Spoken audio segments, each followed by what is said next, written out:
I seriously doubt the city would have sat idle while the township arbitrarily crossed their lines.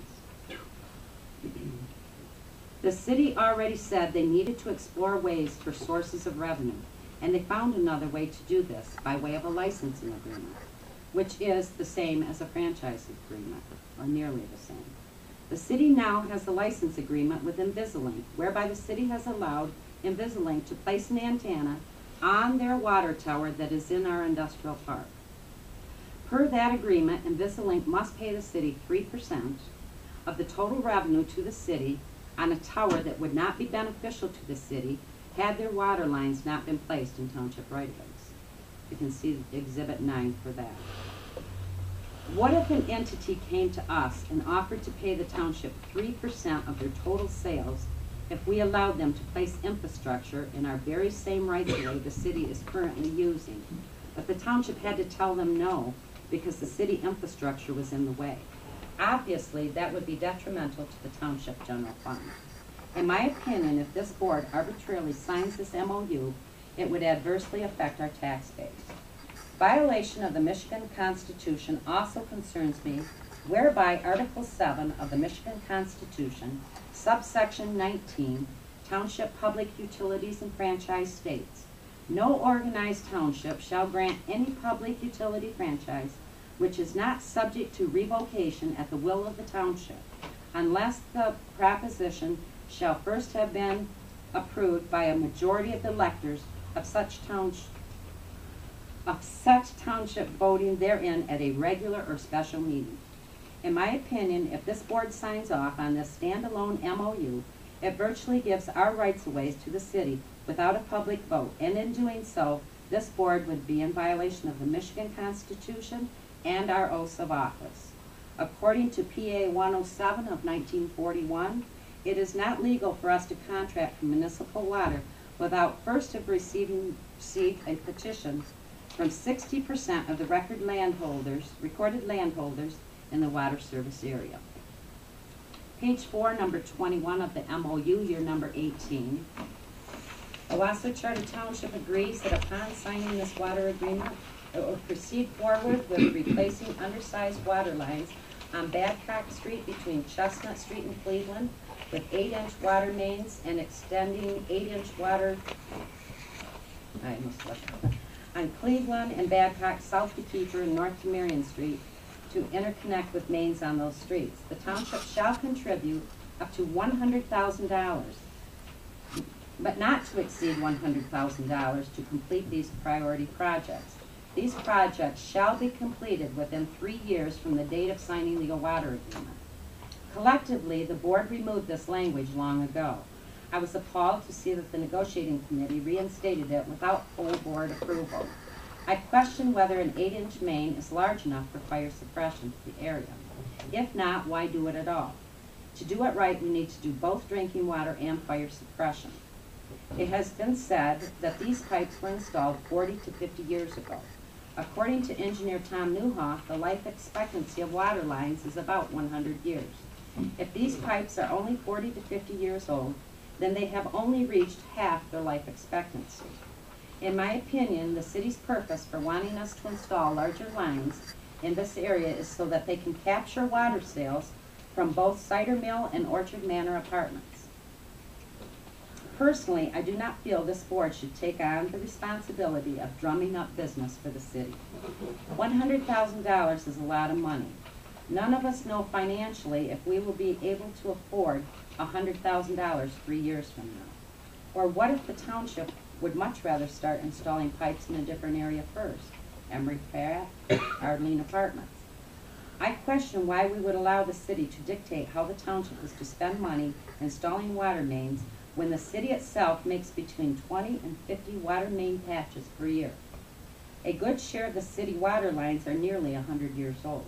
In fact, when they had a break in 2008, a DEQ employee stated he had never seen a pipe that old. Of approximately 90 miles of water pipe in the city, Gary Burke stated only 2% had been replaced, and at that time, Mr. Burke stated that due to the economy, he did not envision upgrade anytime soon. I see no reason for them to place such demands on Owosso Township. You can see your Exhibit 11 for that. Why would the township pay to upgrade these pipes when the city has already collected the money for the maintenance, repair, and replacement of them by way of double water rates to our township residents for some 40 to 50 years now?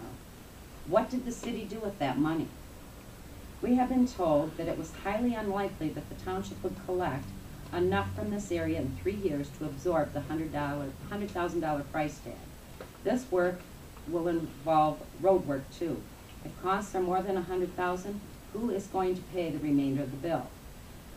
Something we have never talked about is chemicals used to treat municipal water, or the possibility of water being delivered through lead pipes, both of which can be hazardous to human health. Lead is harmful to humans if inhaled or ingested. In fact, Lansing Board of Water and Light is currently in the process of removing lead pipes throughout their water distribution system. Should the board decide to obtain city water, I would respectfully request that for the health, safety, and welfare of our constituents, that the city sign a document declaring that the water delivered to the township will not circulate through any lead pipes. Reality is, with the exception of our industrial park, the township does not have to provide water to anyone. All others are at liberty to install their own wells, their own reverse osmosis system, or other filtering or softening systems of their choice. And you can see exhibits 12, 13, and 14 in that area. Addressing the city water distribution map, notice that the city calls its boundary water. Notice what the city calls its boundary water mains. One is Vanguard, which is the Owosso Township. There is a 425 agreement on that property. The property is to revert back to the township one day. If we agree to this map, it gives the city a clear water boundary line. The city ran a water line across property from Stewart Street to Bach Drive. Why isn't it on the map? Is that another boundary line? A boundary line is defined down North Water Street. That is not a city boundary line. The map needs a lot of work regarding Owosso Charter Township, and you can view your Exhibit 5, page 2 with that. Exhibit 15, experts warn conflicts and wars facing the world in decades to come will be over water. One such conflict is happening right now in Tennessee. That article alone tells us if we are going to contract for municipal water, we need to make sure we do it right. Privatization of public water system is always a threat. Municipalities in the U.S. that have privatized their water systems have seen their water rates increase astronomically, while infrastructure and safe drinking water has taken a back seat. There is not a privatization protection clause in the contract, and that is addressed in Exhibit 16. In an October 18th press release, Supervisor Miller stated that the city said they are ready to act and sign the agreement. They expressed they are ready to deal. Instead, we received a new proposal in December that is nearly the same proposal we received in 2006. We continue to go backwards. At our November meeting, Supervisor Miller stated he sees the board questioning their ability to make a decision. Is there any wonder why? When reading the proposal closely, it raises questions in your mind. Who owns Owosso Charter Township? The taxpayers. Who paid for the water infrastructure in Owosso Township? The taxpayers did. And that infrastructure is owned by the taxpayers, not a seven-member board. What does the spirit of cooperation mean? Does it mean we bind our neighbors' hands? Does it mean we tell our neighbors how they will solely spend their money?